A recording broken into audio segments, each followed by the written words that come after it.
ఇది ఒక పాడుబడిన బంగ్లా.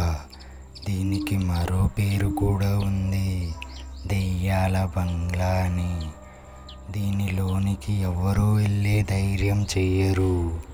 కానీ కొన్ని సంవత్సరాల క్రితం ఇద్దరు స్నేహితులు చింటూ, రవి ఒక డేర్ కోసం లోనికి వెళ్తారు.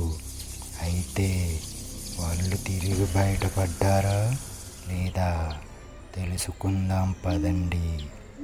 మీరు చూస్తున్నారు విచిత్ర కథలు యూట్యూబ్ ఛానల్. కొన్ని సంవత్సరాల క్రితం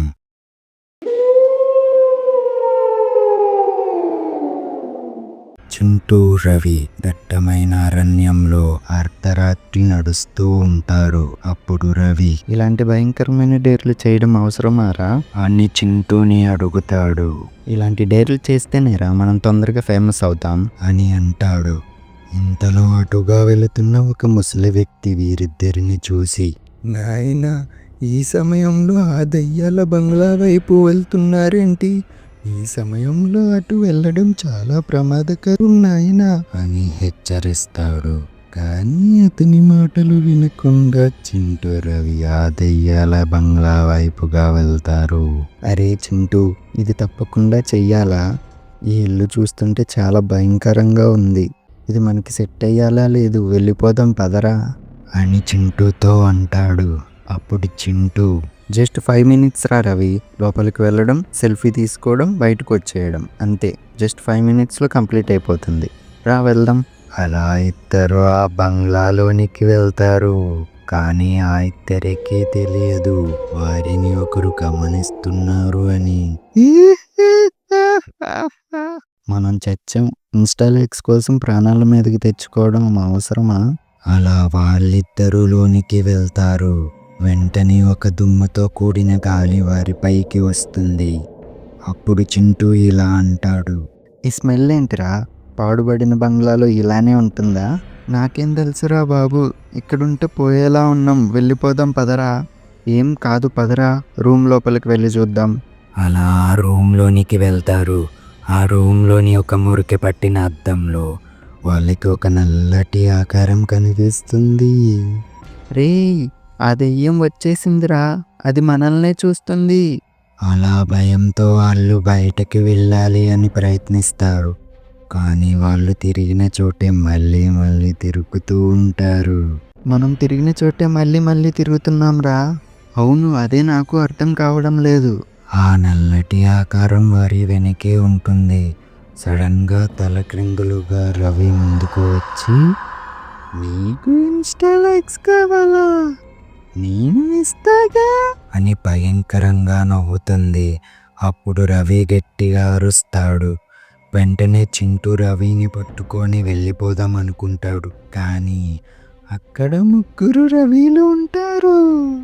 డేర్ చేద్దాం రా చింటూ, నువ్వు రాకపోతే నేనే వస్తా అని దెయ్యం గట్టిగా అరుస్తుంది.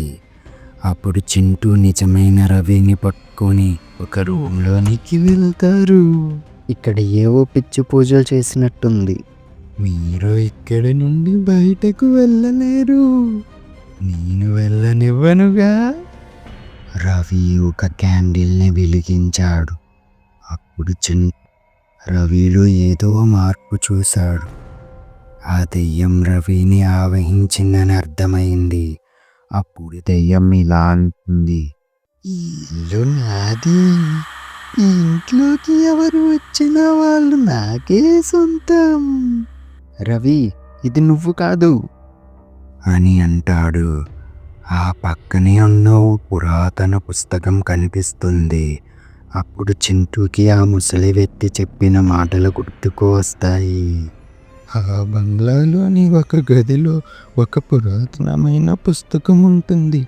ఆ పుస్తకంలో దెయ్యం నుంచి మనల్ని మనం ఎలా కాపాడుకోవాలో రాసి ఉంటుంది నాయన. చింటూ వెంటనే ఆ పుస్తకం తీసి అందులో ఉన్న మంత్రాలను చదువుతాడు. ఓం సంభయ సంభయ, ఆత్మానం దయాయ పాహి పాహి. దెయ్యం రవిని విడిచి గట్టిగా అరుస్తూ అక్కడే మాయమైపోతుంది. లైఫ్లో ఇంకెప్పుడు ఇలాంటి డేర్లు చెయ్యను. నేను కూడా రా, ఇంకెప్పుడు చెయ్యను. ఇద్దరు ఆ బంగ్లా నుంచి బయటకు వచ్చేస్తారు. అంతా ముగిసిపోయిందని సంతోషంగా వెళ్ళిపోతారు. కానీ నిజంగా దెయ్యం వీళ్ళని వదిలి వెళ్ళిపోయిందా? అప్పుడే పూర్తవలేదు, ఇప్పుడే కథ మొదలైంది. కథ నచ్చితే సబ్స్క్రైబ్ చేయండి, లైక్ చేయండి, మీ ఫ్రెండ్స్కి షేర్ చేయండి.